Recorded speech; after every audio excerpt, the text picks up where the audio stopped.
Hey there, hi there, ho there, guys. Welcome back to the channel today. We're going to be talking about, I think it's called The Reckoning, if I'm not mistaken.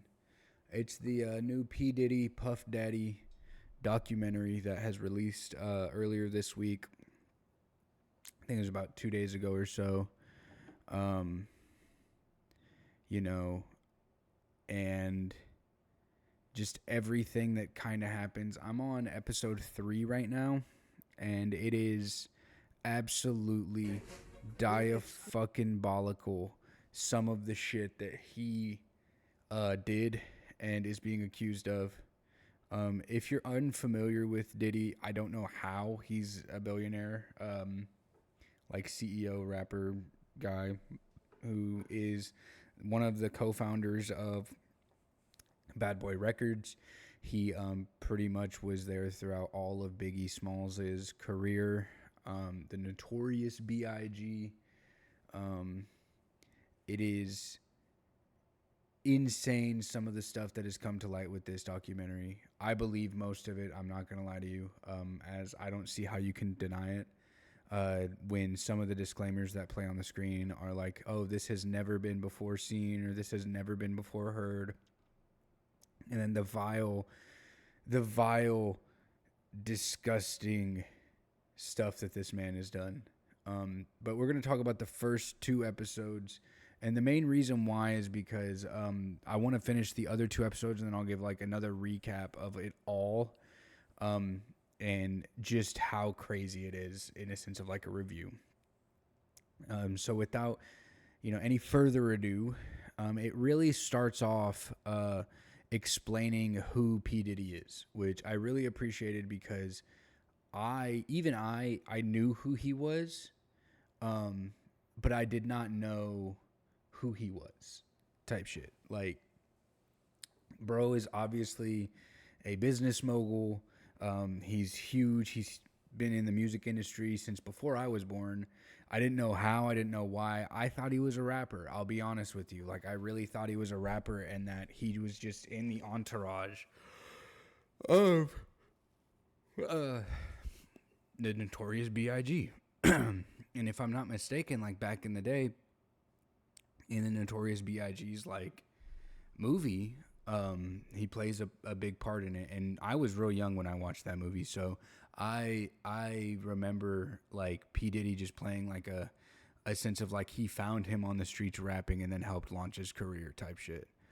But realistically, like, yeah, that might have happened, but it didn't really cover like how he found Biggie Smalls in it. It just kind of covered the startup and how he started Bad Boy Records, who he ran with. I'm not going to go in like complete detail because there's just so many names that get thrown at you and so much information that gets thrown at you. You have to go watch this. I'm not going to lie to you. I know it's a meme. I really do, but we are not hating enough.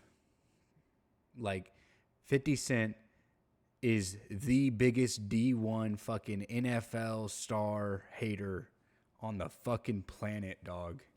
It is crazy the amount of hate this man has. There are headlines going on right now talking about how, like, literally right here, finding out 50 Cent agreed to do an interview with ABC news station only because it's one of the few news stations that are allowed to watch in prison. In fucking sane, dude. It is absolutely in fucking sane.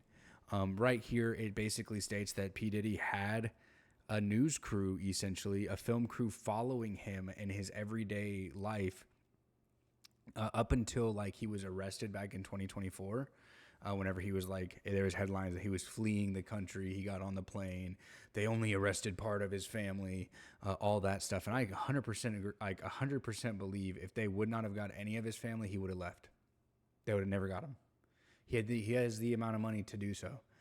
It's fucking nuts. Even if they froze his assets, I believe that he has the resources and assets to do so without his American assets. It's crazy the level of reach that this guy had.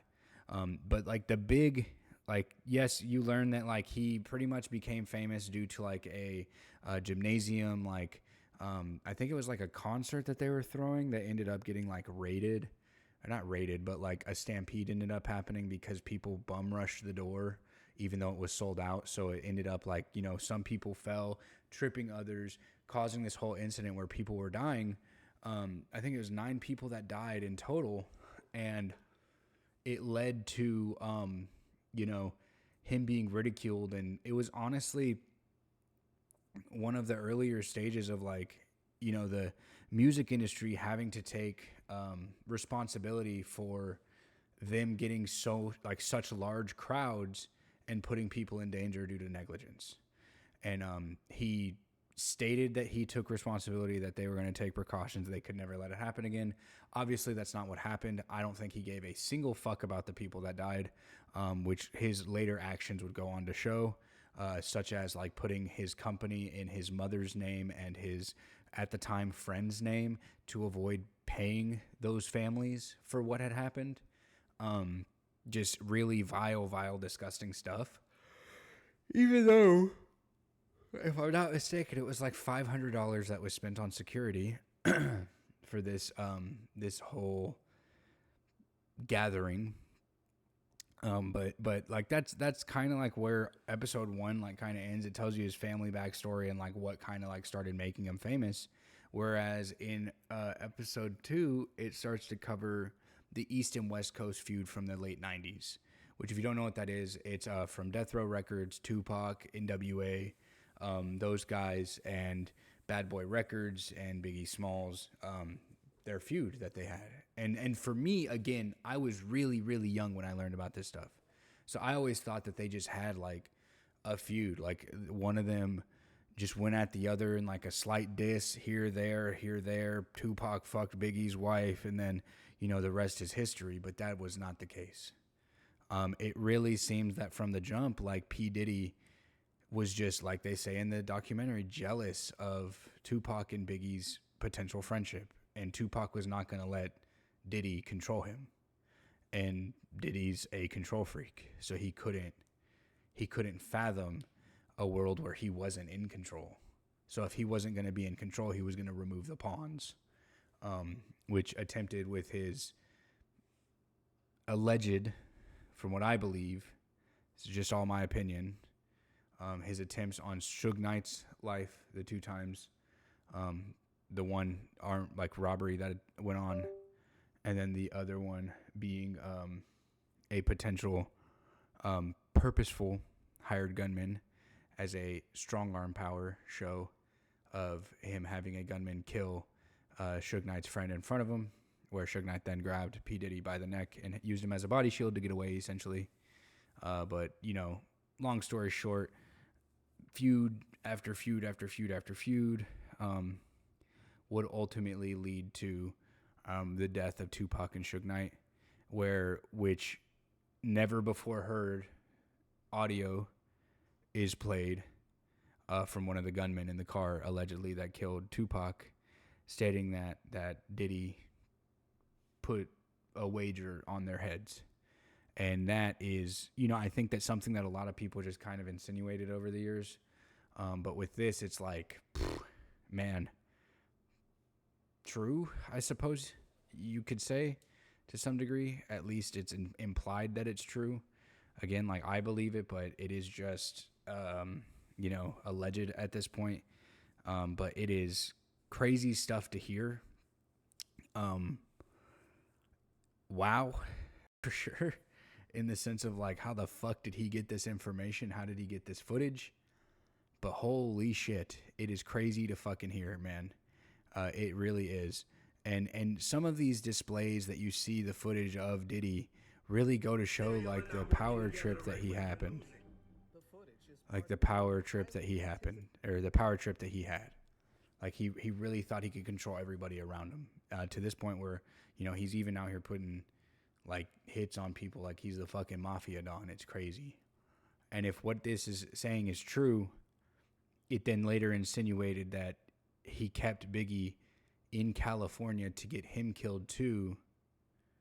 And then right after Biggie's death, stating that they were going to give Biggie the biggest funeral on the planet, or New York has ever seen.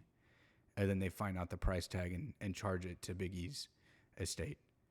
Right after that, like, months before, weeks before, trying to rob Biggie's mom of all of her inheritance. But thankfully, the co-founder that was still at the record label refused to do so.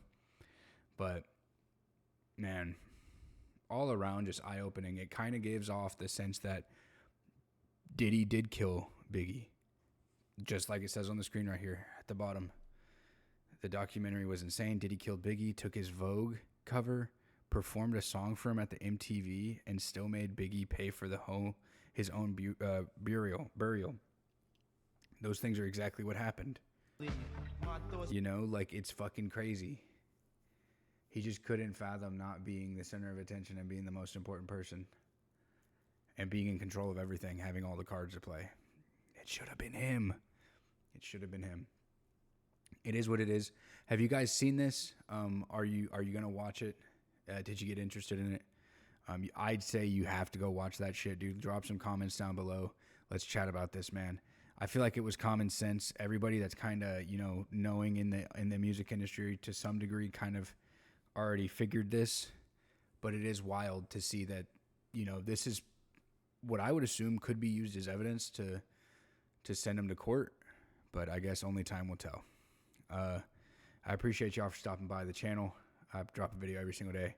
Hit those comments down below, hit that like, hit that share. I'll talk to y'all tomorrow. Peace.